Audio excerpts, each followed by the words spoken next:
Faly miaraba antsika malagasy rehetra indray amin'izao takarivo zao. Manoloana ny fanaovana tsinotsinona ny vahoaka n'Ambotrimanjaka zao dia tsy afaka nijery fotsiny ny tenako, ny fanontaniana petrako sy tarihako ny sainareo mpitondra ankehitriny dia tena vahoaka malagasy tokoa ve no nifidy anareo? Satria tsy ao Ambotrimanjaka ihany fa manerana ny nosy, manontolo ny fitarainana sy ny fanoherana ny fangalana ankeriny ny taniny, nanomboka tany Soamanandrariny hatrany Toliara izay tsy ho voatanisa fa erahantsika rehetra mahalala. Raha olona no fidiny zany tompoko dia tokony manaja sy manome hasina ireo izay nifidy azy sy manao antenimera rehefa hanao zavatra eo amin'ny tanin'olona fa tsy manao ambiletra sy mampiasa herisetra. Miaramila tsy nandinika ary tsy nidinika velively tamin'ny vahoaka n'Ambotrimanjaka ny filoha ankehitriny rehefa nanao ny projet tanamasoandro. Eto dia ampatsiahivo kokoa ianareo miaramila sy mpitandro filaminana, tafibahoaka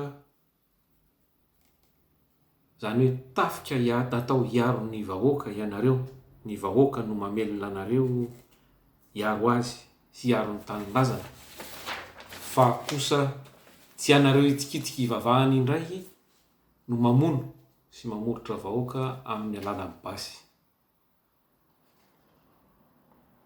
Tsy ny vahoaka tokoa no nifidy anareo, matoa ianareo mahavita izao.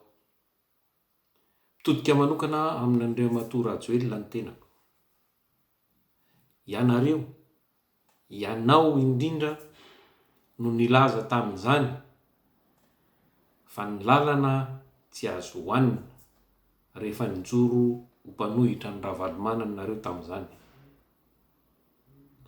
Olona mieritreritra hitondra firenena ve dia tokony hanana toe-tsaina fosotra sy hevitra ambany dia ambany toy izany.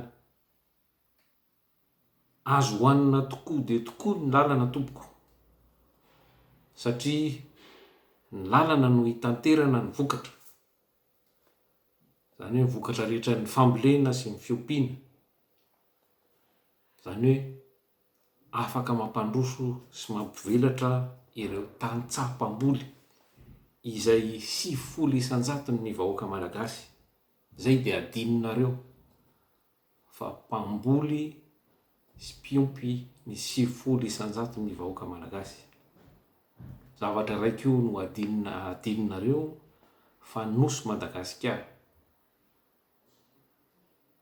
Zany nosy zany dia tokony tsy afiafy amin'ny resaka sakafo, resaka hazan-drano ny vahoaka ao aminy, raha tena vezy ny fitondrana marina, ny fitrandrahana sy ny jony eo amin'ny firenena. Verina amin'ilay resaka hoe ny lalana tsy azo hohanina. Eto kosa ankehitriny, raha mahita ny projet tanamasoandro, zany hoe fanamboarana trano sy tanàna, dia manizingizina aminao fa ny trano tsy azo hohanina tompoko.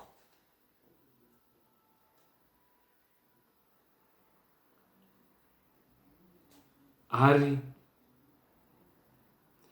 tsy ny fanaova-trano mihitsy no priorité na lahara-pahamehana na zavatra maika eto amin'ny firenena sy ho an'ny vahoaka malagasy fa ny fahavitantena ara-tsakafo sy arangovo.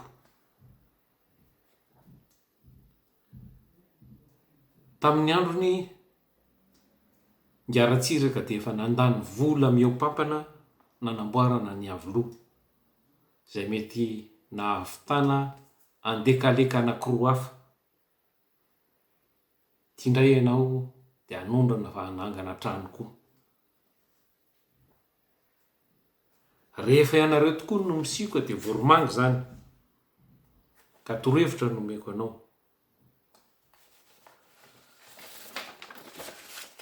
Raha tena vonina ny ampandroso firenena marina ianao dia amboary ikopa ray manontolo toy izao atao any milakan'ny kanalin'ny Pangalanina izao. Mila halalinina, mila amboarina amin'ny fefilo, mila atao moderna satria efa tamin'ny andro nandrenam-pomberina daholy ireny fefilo ireny. Zany hoe fanazariana ny Betsy Mitatatra ray manontolo. Tsy mitsahatra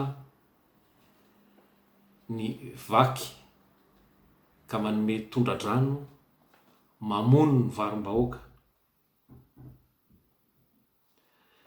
Ka raha tena hipetraka eo amin'ny tantara marina ny zavatra ataonao sy hoe ampandroso firenena dia amboary sy moderniseo ny kanala,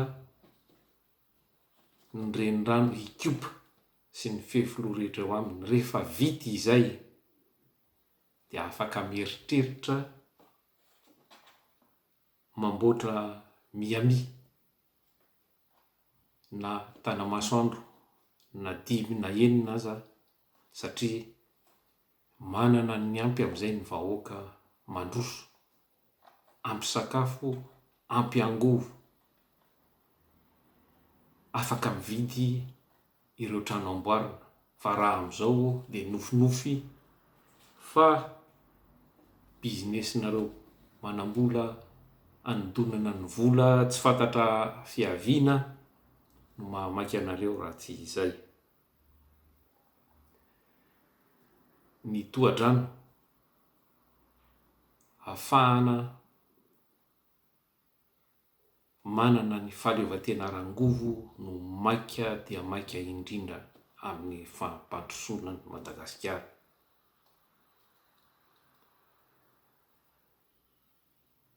Amin'izay tsika tsy delestazy intsony ary afaka anodina sy ampiasa fiaran-dalamby mahery vaika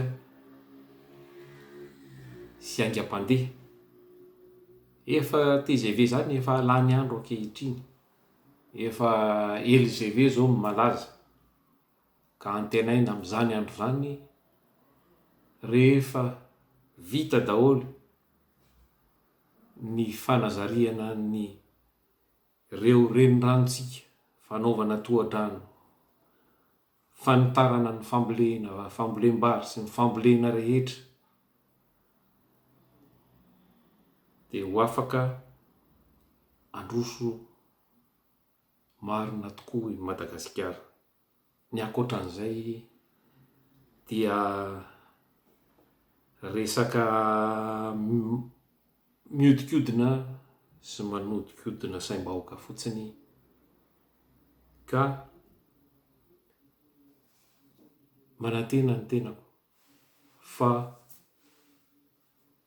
tsy hamatana tany foana toy ny avandra andro ririnina ny teniko, fa ho raisinareo sy hoenonareo ka hanova paika hatsahara ny resaka tanamasoandro io aloha fa tsy io no maika ho an'ny malagasy ary indrindra manohitry zany ny vahoaka malagasy nampotro manjaka zay toanany vahoaka malagasy ray manontolo. Sotra tompoko.